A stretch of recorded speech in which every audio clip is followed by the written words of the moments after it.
ओम शांति। 22 अप्रैल 2022 बाबा के महावाक्य। मीठे बच्चे, बाबा आया है तुम बच्चों से दान लेने। तुम्हारे पास जो भी पुराना खिचड़ा है उसे दान दे दो तो पुण्य आत्मा बन जाएंगे। प्रश्न: पुण्य की दुनिया में चलने वाले बच्चों प्रति बाप की श्रीमत क्या है? उत्तर: मीठे बच्चे, पुण्य की दुनिया में चलना है तो सबसे ममत्व मिटाओ, 5 विकारों को छोड़ो। इस अंतिम जन्म में ज्ञान चिता पर बैठो, पवित्र बनो तो पुण्य आत्मा बन पुण्य की दुनिया में चले जाएंगे। ज्ञान योग को धारण कर अपनी दैवी चलन बनाओ। बाप से सच्चा सौदा करो। बाप तुम्हारे से लेते कुछ नहीं, सिर्फ ममत्व मिट जाए उसकी युक्ति बताते हैं। बुद्धि से सब बाप हवाले कर दो। गीत इस पाप की दुनिया से। ओम शांति। दुनिया के मनुष्य व रावण राज्य के मनुष्य पुकारते हैं, हे पतित पावन आओ, पावन दुनिया अथवा पुण्य की दुनिया में ले चलो। गीत बनाने वालों को इन बातों की समझ नहीं है। पुकारते हैं रावण राज्य से राम राज्य में ले चलो, परंतु अपने को कोई पतित समझते नहीं है। अपने बच्चों के पास तो सम्मुख बाप बैठे हैं, राम राज्य में ले चलने के लिए, श्रेष्ठ बनने के लिए श्रीमत दे रहे हैं। भगवानुवाच, राम भगवानुवाच नहीं, भगवान तो निराकार है। निराकारी, आकारी, साकारी 3 दुनियाएं है ना। निराकार परमात्मा निराकारी बच्चों आत्माओं के साथ निराकारी दुनिया में रहने वाले हैं। अभी बाबा आया हुआ है स्वर्ग का राज्य भाग्य देने, हमको पुण्य आत्मा बनाने। राम राज्य माना दिन, रावण राज्य माना रात। यह बातें और कोई नहीं जानते, तुम्हारे में भी कोई विरला जानते हैं। इस ज्ञान के लिए भी पवित्र बुद्धि चाहिए। मूल बात है याद की। अच्छी चीज हमेशा याद रहती है। तुमको पुण्य क्या करना है? तुम्हारे पास जो किचड़ा है वह मेरे हवाले कर दो। मनुष्य जब मरते हैं तो उसके लिए बिस्तर, कपड़े आदि सब करनी घोर को देते हैं। वह दूसरे किस्म के ब्राह्मण होते हैं। अब बाबा आया है तुम्हारे से दान लेने के लिए। यह पुरानी दुनिया, पुराना शरीर सब कुछ सड़ा हुआ है। यह मुझे दे दो और इससे ममत्व मिटाओ। भल 10-20 करोड़ हैं, परंतु बाप कहते हैं इनसे बुद्धि निकालो, बदले में तुमको सब कुछ नई दुनिया में मिलेगा। कितना यह सस्ता सौदा है। बाप कहते हैं जिनमें मैंने प्रवेश किया है उसने सब सौदा किया। अब देखो उसके बदले कितना राज्य भाग्य मिलता है। कुमारियों को तो कुछ देना ही नहीं है। वर्षा मिलता है, बच्चों को तो उनको मिल्कियत का नशा रहता है। आजकल स्त्री को हाफ पार्टनर थोड़े ही बनाते हैं, सारा बच्चों को ही देते हैं। पुरुष मर जाता है तो स्त्री को कोई पूछता भी नहीं। यहाँ तो तुम बाप से फुल वर्षा लेते हो। यहाँ तो कोई मेल फीमेल का सवाल ही नहीं, सब वर्षे के अधिकारी हैं। माताओं कन्याओं को तो और ही हक जास्ती मिलता है, क्योंकि कन्याओं का लौकिक बाप के वर्षे में ममत्व नहीं है। वास्तव में तुम सब कुमार कुमारियां हो गए। बाप से कितना वर्षा पाया है। एक कहानी है, राजा ने बच्चियों से पूछा किसका खाती हो? तो एक ने कहा अपने भाग्य का। तो राजा ने उसको निकाल दिया। वह बाप से भी साहूकार हो गई। बाप को निमंत्रण दिया, पूछा अब किसका खाती हूँ देखो। तो बाप भी कहते हैं, बच्चे तुम सब अपनी तकदीर बनाते हो। दिल्ली में एक ग्राउंड है, नाम रखा है रामलीला ग्राउंड। वास्तव में नाम रखना चाहिए रावण लीला, क्योंकि इस समय सारे विश्व में रावण लीला चल रही है।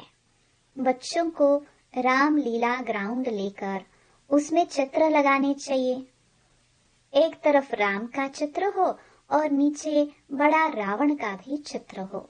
बहुत बड़ा गोला है, बीच में लिख देना चाहिए, यह राम राज्य, यह रावण राज्य, तो समझ जाए। देवताओं की देखो कितनी महिमा है, सर्वगुण संपन्न। आधा कल्प है कलयुगी भ्रष्टाचारी रावण राज्य, उसमें सभी आ जाते हैं। अब रावण राज्य का अंत तो राम ही करेंगे। इस समय रामलीला है नहीं, सारी दुनिया में रावण लीला है। रामलीला होती है सतयुग में, लेकिन सभी अपने को बड़ा अक्लमंद समझते हैं। श्री श्री का टाइटल रखाते हैं। यह टाइटल तो है निराकार परमपिता परमात्मा का, जिस द्वारा ही लक्ष्मी नारायण भी राज्य पाते हैं। अब बाबा आया है तुमको भक्ति रूपी अंधकार से छुड़ाकर सोजरे में ले जाते हैं। जिनमें ज्ञान योग होगा उनकी चलन भी दैवी होगी। आसुरी चलन वाले किसका भी कल्याण नहीं कर सकते। झट मालूम पड़ जाता है इसमें आसुरी अवगुण है या दैवी गुण। अभी तक कोई संपूर्ण तो है नहीं, अभी बनते जाते हैं। तो बाबा तो दाता है, तुमसे क्या लेंगे? जो कुछ लेते हैं वह तुम्हारी सेवा में लगा देते हैं। बाबा ने इनको भी सरेंडर कराया, बच्ची बनाई है, बच्चों की पालना करनी है। पैसे बगैर इतनों की पालना कैसी होगी? पहले बाबा ने इनको अर्पण कराया, फिर जो आए उनको भी अर्पण करवाया, परंतु सभी की एक रस अवस्था तो बनी नहीं। बहुत चले भी गए। दिल्ली के पुंगरों की कहानी। नंबरवार पुरुषार्थ अनुसार सब पक कर निकले। बाबा तो पुण्य की दुनिया में ले चलते हैं। सिर्फ कहते हैं 5 विकारों को छोड़ो, हम तुमको प्रिंस प्रिंसेस बनाएंगे। ब्रह्मा का साक्षात्कार घर बैठे बहुतों को हो जाता है। वहां से लिखकर भेज देते हैं, बाबा हम आपके बन गए हैं, हमारा सब कुछ आपका है। बाबा कुछ लेते नहीं। बाबा कहते हैं सब कुछ अपने पास रखो। यहाँ मकान बनाते हैं, कोई पूछते हैं पैसा कहाँ से लाया? अरे इतने ढेर बच्चे हैं, बाबा को प्रजापिता ब्रह्मा का नाम सुना है ना? कहते हैं सिर्फ ममत्व मिटाओ, तुम्हें वापस जाना है। बाबा को याद करो। हमको भगवान पढ़ाते हैं तो खुशी का पारा चढ़ा रहना चाहिए। लक्ष्मी नारायण को भगवान नहीं कहेंगे, देवी देवता कहेंगे। भगवान के पास भगवती होती नहीं। कितनी युक्ति की बात है, सिवाय सम्मुख यह बातें कोई समझ ना सके। गाते भी हैं त्वमेव मातश्च पिता। ज्ञान न होने के कारण लक्ष्मी नारायण के आगे, हनुमान के आगे, गणेश के आगे भी जाकर यह महिमा गाते हैं। अरे हम तो साकारी थे, उनको अपने बच्चे ही माता पिता कहेंगे। तुम उनके बच्चे हो कहाँ? तुम तो रावण राज्य में हो। यह ब्रह्मा भी माता है। इन द्वारा बाबा कहते हैं तुम मेरे बच्चे हो, परंतु माताओं कन्याओं को संभालने वाली माता चाहिए। एडॉप्टेड बच्ची है बीके सरस्वती। कितनी गुह्य बातें हैं। बाबा जो ज्ञान देते हैं वह कोई भी शास्त्रों में नहीं है। भारत का एक मुख्य शास्त्र है गीता। उसमें ज्ञान के पढ़ाई की बातें हैं। उसमें चरित्र की कोई बात नहीं, ज्ञान से मर्तबा मिलता है। बाबा जादूगर है, तुम गाते हो रत्नागर जादूगर, तुम्हारी झोली भरती है स्वर्ग के लिए।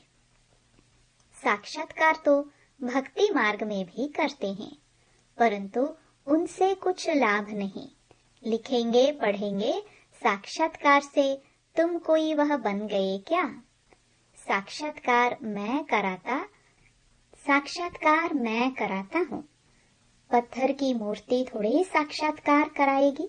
नवधा भक्ति में भावना तो शुद्ध रखते हैं, उनका उजरा मैं देता हूँ, परंतु तमो प्रधान तो बनना ही है।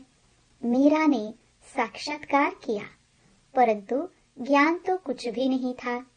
मनुष्य तो दिन प्रतिदिन तमो प्रधान होते जाएंगे।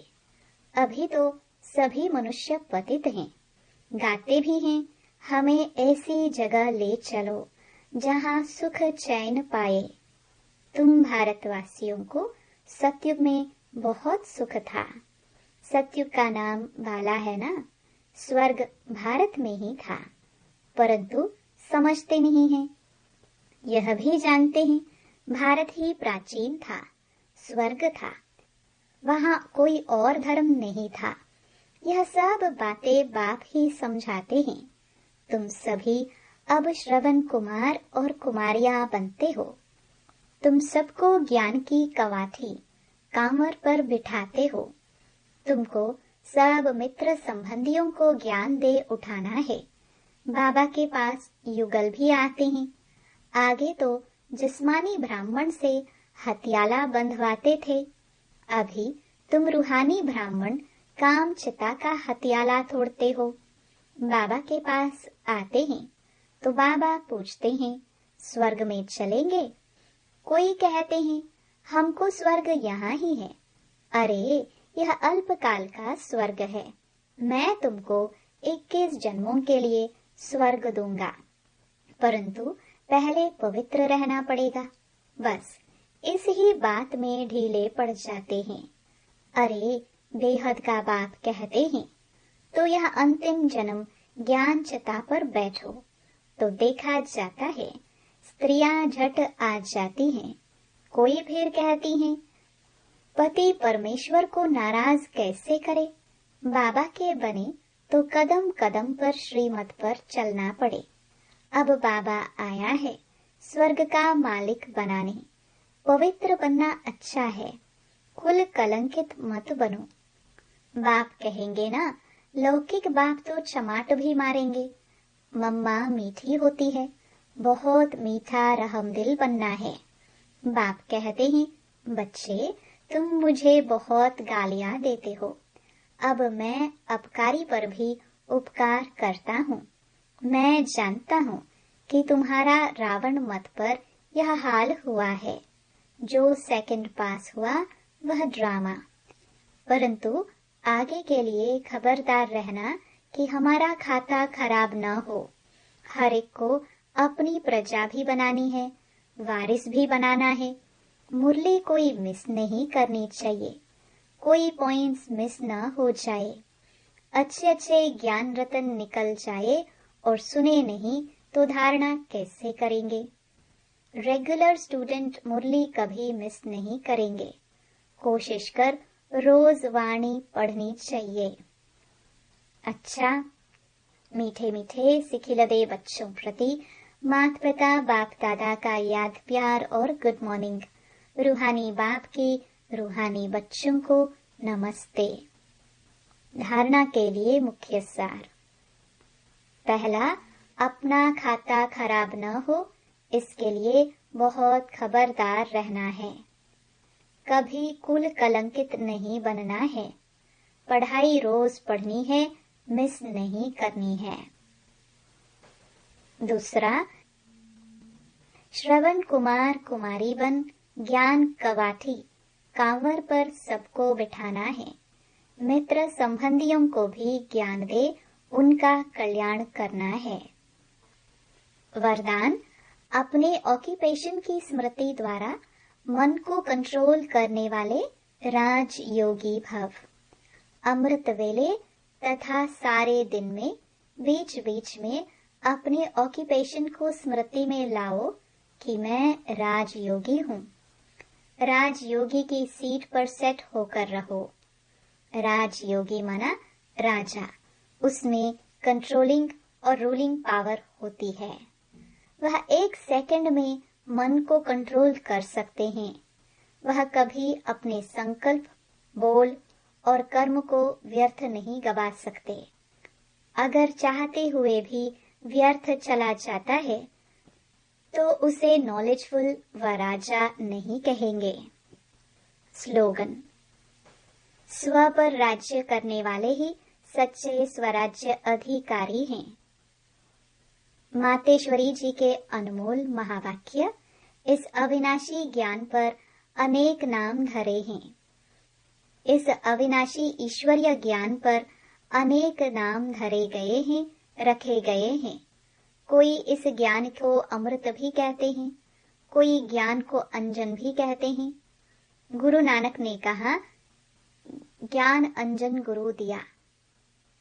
कोई ने फिर ज्ञान वर्षा भी कहा, क्योंकि इस ज्ञान से ही सारी सृष्टि सब्ज हरी भरी बन जाती है।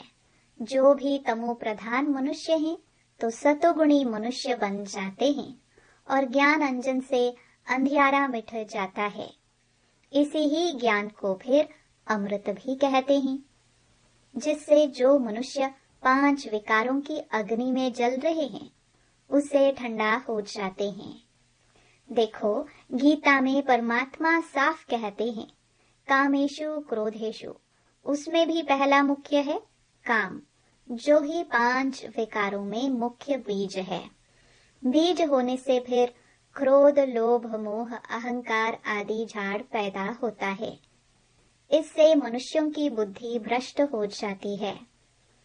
अब उस ही बुद्धि में ज्ञान की धारणा होती है। जब ज्ञान की धारणा पूर्ण बुद्धि में हो जाती है तब ही विकारों का बीज खत्म हो जाता है। बाकी सन्यासी तो समझते हैं विकारों को वश करना बड़ी कठिन बात है।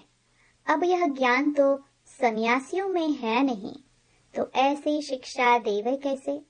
सिर्फ ऐसे ही कहते हैं कि मर्यादा में रहो, परंतु असल मर्यादा कौन सी थी? वो मर्यादा तो आजकल टूट गई है। कहाँ वो सत्युगी त्रेतायुगी देवी देवताओं की मर्यादा, जो गृहस्थ में रहकर कैसे निर्विकारी प्रवृत्ति में रहे थे।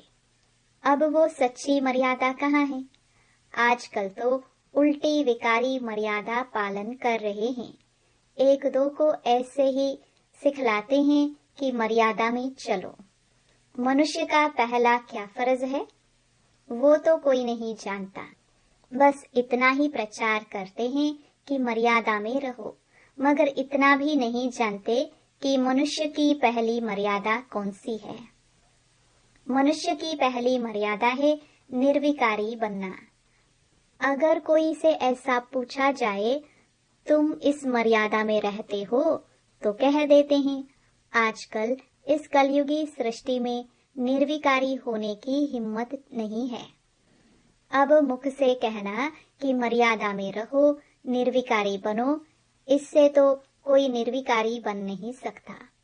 निर्विकारी बनने के लिए पहले इस ज्ञान तलवार से इन 5 विकारों के बीज को खत्म करना, तब ही विकर्म भस्म हो सकेंगे। अच्छा, ओम शांति। मेरे मीठे मीठे भाई और बहनों, बाबा के इस अनमोल खजाना यानी ज्ञान रूपी मुरली को जन जन तक पहुंचाना हम सब की कर्तव्य नहीं बल्कि धर्म है। मैं तो अपना धर्म निभा रही हूँ, अब आपकी बारी। आप भी अपनी व्हाट्सएप और फेसबुक और दूसरे सोशल मीडिया के ग्रुप में शेयर कीजिए। क्या पता आपके इस नेक काम की वजह से किसी की जिंदगी जीने की एक नई राह मिल जाए। और हाँ, आप भी इस YouTube चैनल को सब्सक्राइब कर लीजिएगा ताकि आपको भी रोजाना बाबा की मुरली को सर्च करना ना पड़े। शिव बाबा की अमृत वर्षा हम सब पर ऐसे ही बरसती रहे।